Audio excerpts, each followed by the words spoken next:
Hey everybody, welcome back to my channel. Look at this, a dragonfly is just perched on that leaf. I don't know if he's settling in for the winter or what's happening, but this is relevant and unfortunate because today's video, everybody, does anybody out there have oleander and your oleander is now going dormant? Just like our grass has sadly gone dormant. The dandelions haven't gone dormant. Of course, we never get a break with the dandelions. But today, hello everybody. Today I'm going to show you how I trim back our oleanders when fall comes around. So I have a pruning utensil, gardening pruning tool such as this. I'm going to go get a trash can, and this is important, guys. You do not want to compost your oleander. You do not want to burn your oleander, as oleander is extremely poisonous. The only thing we're going to do is gather everything up and throw it away. You don't want the kids, the pets, the soil, the earth, anything to come in contact with the oleander.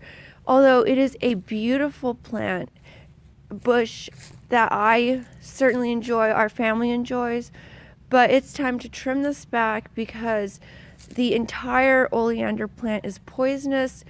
The leaves, the stalk, the roots, and like I said, we don't want to compost. We don't want to gather this and burn it, as even the fumes would be poisonous to any and all who encountered it. So I'm going to go get my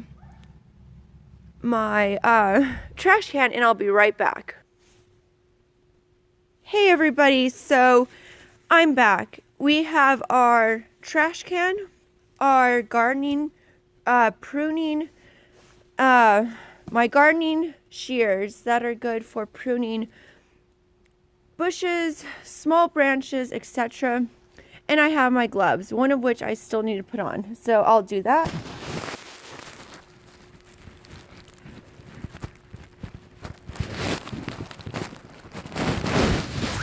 Whoop.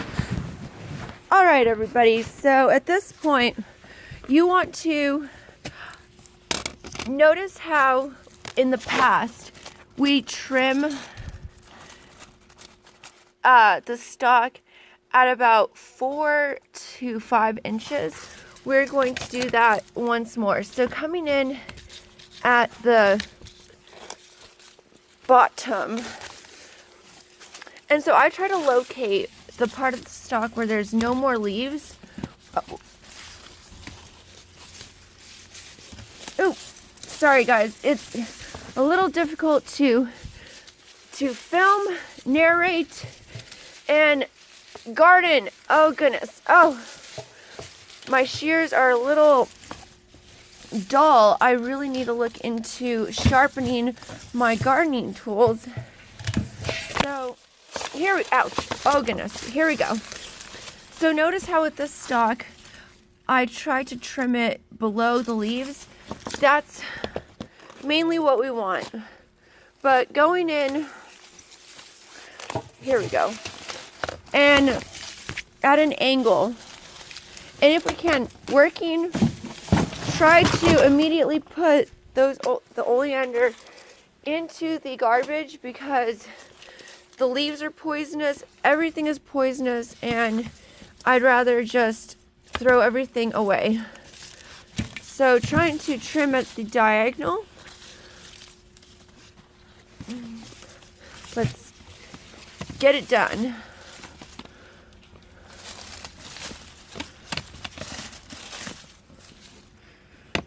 All right, guys, I'm going to keep working and I'll be right back. So this is our first oleander that I have trimmed down. Coming over to the the other oleander, again, starting from the base.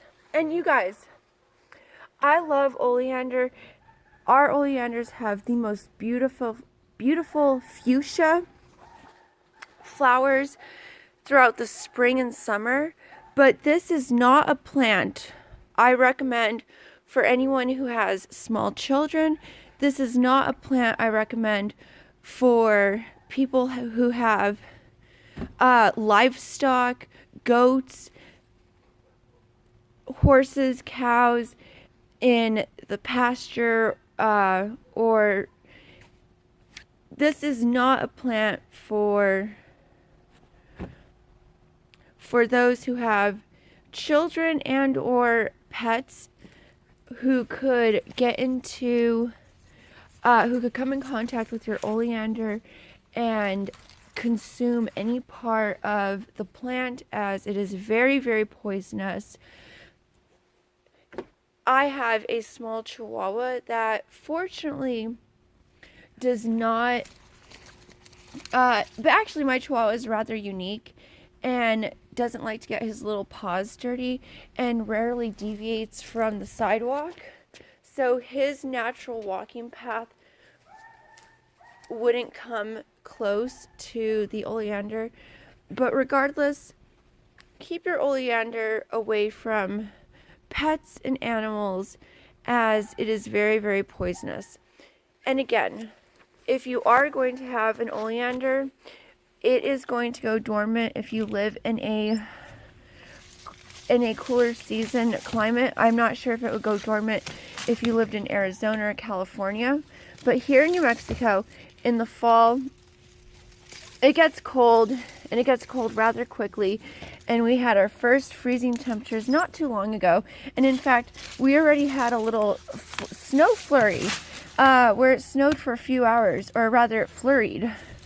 So our oleander has gone dormant. I am trimming it back, as once your oleander has gone dormant, it will start to dry, and you want to trim it back, as I'm doing right now.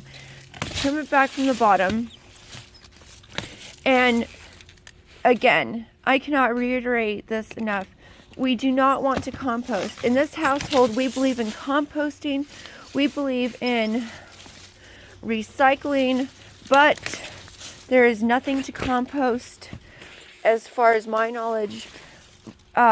With the oleander, this needs to be thrown away. Do not burn your dried oleander, as you could very well poison yourself or others. The entire plant, from the root, the stalks, the leaves, the blossoms, even apparently water gathered on the leaf of a plant, especially if, I guess, if a leaf or any part of the plant is compromised, that water is susceptible to then being contaminated. But I read that even water located on the plant can be poisonous. But more than anything, the stalks, the roots, the leaves are all very poisonous. The blossoms, from what I understand, are also very poisonous. The whole plant is very poisonous, but it is a beautiful plant. It does great here in southeast New Mexico, and for every bad quality, it has an equal great quality. So if you can responsibly have an oleander, it is a plant that I very much so recommend, as it is beautiful. It is low maintenance if you can get it past the first year. In the winter, the plant hardly needs to be tended to, apart from cutting it back. And come springtime, new stalks will grow, will just shoot up, almost bamboo-like, or not bamboo-like, but new stalks the plant will just regenerate itself, and you'll have another spring, summer, early fall, early to mid-fall season enjoying your oleander. I must say, I'm always very sad to have to trim the oleander back, as it looks so sad. I always greatly miss the oleander when I have to trim it back, but that's one of the romantic, really beautiful things about the seasons. In the fall and winter, my oleander is trimmed back and in the most pitiful state. Not pitiful, it is dormant. This plant is alive, it is just dormant at the moment. But come spring, come summer, it is a whole new ball game. Everything is beautiful, and when it blossoms, you guys, it is, oof, it is wonderful.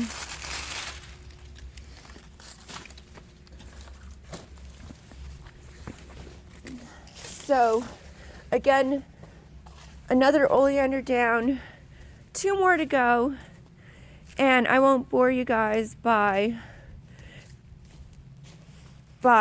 filming the entire process, but for the most part, I think I've illustrated just how to care for your oleander come fall, come winter. Once your oleander has started to go dormant, this is what we want to do. So have a great rest of your day, everyone. And if you guys have any questions, comments, concerns, or ideas or requests for videos, leave them in the comments down below. Have a wonderful rest of your day, and I'll see you guys next time. Bye!